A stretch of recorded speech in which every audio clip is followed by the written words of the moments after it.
So paying attention to what people tell you. That's what I want to talk about.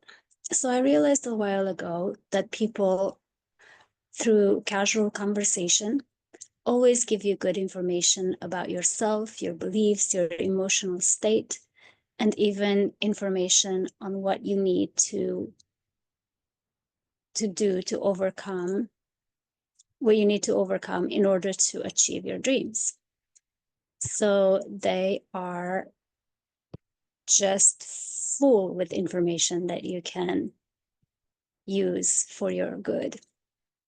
If we don't know how to listen, though, and to really pay attention, or if we get triggered by people, then we miss out on all of it. Moreover, the reason we get triggered or sometimes dismiss what others say to us is because we don't know how to interpret the information that we receive, that they give us. It's not that it's not that everything that they say is right or wrong. It's not about right or wrong, although sometimes it may be wrong. But it's more that they give you information that is valuable to you if you know how to analyze it, to reflect on it, and to extract and make the connection of what it means and how it connects to you. This is the rule that I live by these days, and it's been amazing. You know, I pay attention to what people say to me, and sometimes they say really strange things, and that's when I pay even more attention, because it's definitely connected to me in some way, the stranger it is. So anyway, I get home, you know, I talk to people, I get home and I sit back and I analyze and I reflect on what it is that my reaction was to what they were saying. I try to find what it means, what it all means to me. Every person that you encounter is mirroring something to you, because it is you who perceives the person.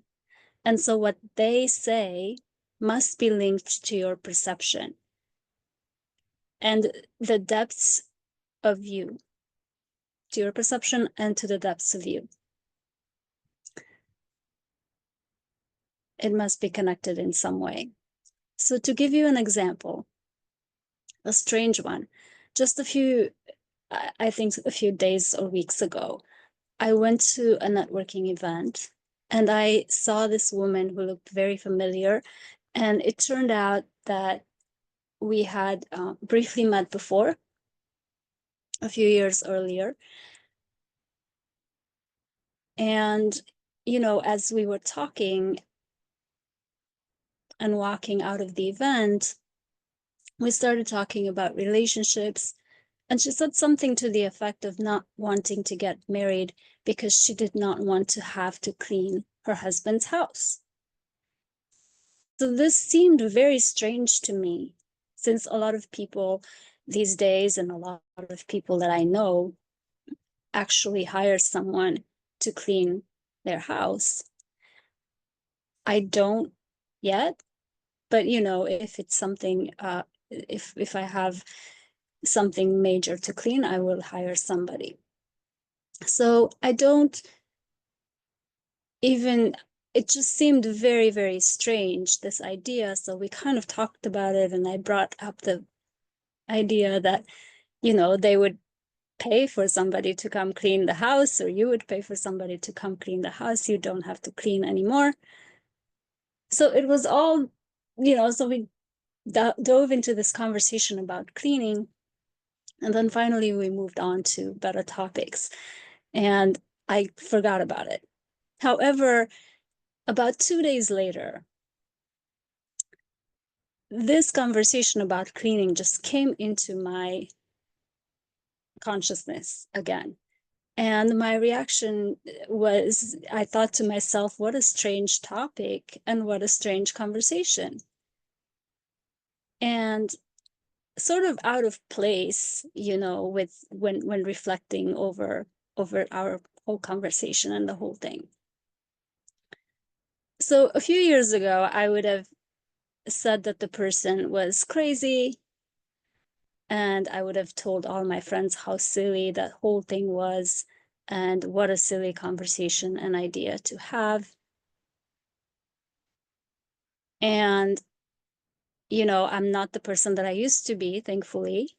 And so instead, I asked myself, in a lot of disbelief, because I just couldn't even believe that this would be connected to me in any way. So I asked myself, if I ever had any issues with men and house cleaning, you know, and what do you think the answer was? Immediately, I realized that yes, I had major issues with one of my exes who was extremely messy. His apartment was not nice. And so one day when he was away, I decided to clean it up the way that I know how to clean, which is make it spotless. And, because I'm actually really good at cleaning and organizing, and my places are always neat and spotless, and I love that.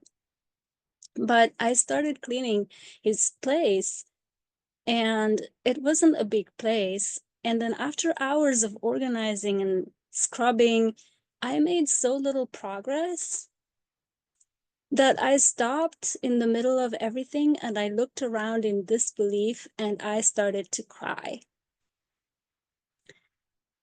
because I realized I'm not going to be able to do this. It's too much.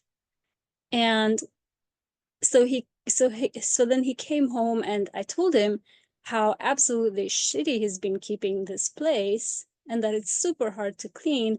And of course he got upset and felt victimized by my words. And, thankfully we eventually broke up. But I really used to make so many excuses. Now that I think about it, I made a lot of excuses for men at one time in my life, but that's a topic for another day. So this is kind of unexcusable right now. It would be for me. Anyway, that's another topic for another day. So it took this woman that I barely knew to bring this issue of mine to the surface and to make me realize that this was a subconscious belief that I was holding and about men. And I was, afraid. I had the subconscious fear that they are messy or that I would meet another messy one. And once I realized it wasn't as subconscious. I was actually a little bit afraid of meeting a messy one. So every time I do look at a guy in terms of everything, how they look, how they behave, what they wear. Although my ex looked pretty, and he was pretty clean on the surface, but it wasn't as subconscious as I even thought it was. So definitely I had a fear that I would attract a messy one, and I may have if I didn't pay attention to this conversation that we had and I didn't do the work around this message that she just delivered to me. So,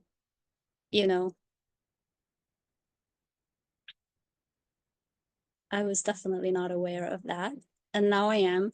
And it's a little thing, but I'm glad that I'm aware of it, because now that I'm aware of it, it has no power over me anymore. And I can relax and know that I will not meet and be with anybody messy ever again. So, are you paying attention to what people in your life are saying, especially the ones that might trigger you, or the things that they are saying that you are labeling as silly? And what is your connection to these silly things that they are saying? So if you need some extra help and you want to dive in, you can listen to some of my other videos, or you can reach out to me for a private session. My email and website are in the description below. and you can book one complimentary session right on my website. And please like, share, and subscribe if you like this video. Thank you.